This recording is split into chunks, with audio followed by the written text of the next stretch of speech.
A Senate committee examining the dangers of foreign interference through social media will be re-established after it lapsed at the end of the last parliament. It will resume its work examining the way in which social media applications have been weaponised with the intent to interfere in our democracy. Before the election, the committee produced an interim report but was unable to deliver a final report after the change of government. Let's bring in the Victorian Liberal Senator James Paterson, who's the Shadow Minister for Cybersecurity and Countering Foreign Interference. Senator Paterson, thanks for your time. Have you had cross-party support in re-establishing this committee?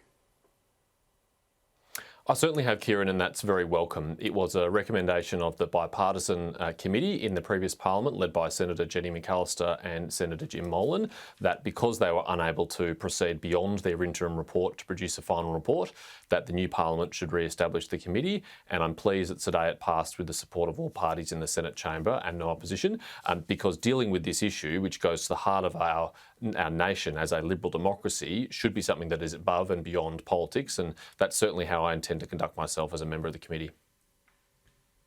And what specifically, for our viewers who might not be familiar with this notion of social media being weaponised, talk us through it. What's the main focus here in trying to stop would-be adversaries?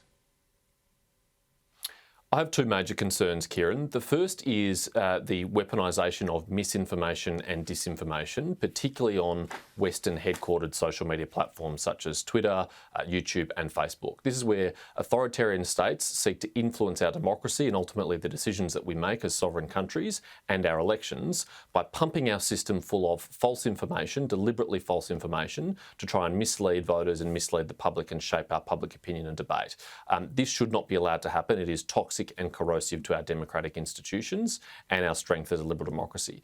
The second issue I'm equally concerned about is the way in which social media platforms are being used to intimidate and harass and coerce people into silence, particularly if they are involved in sensitive international human rights issues. There are two recent examples of this. One is Iranian diaspora community members in Australia being harassed because of their criticism of the Iranian regime after its shocking crackdown on the Iranian people.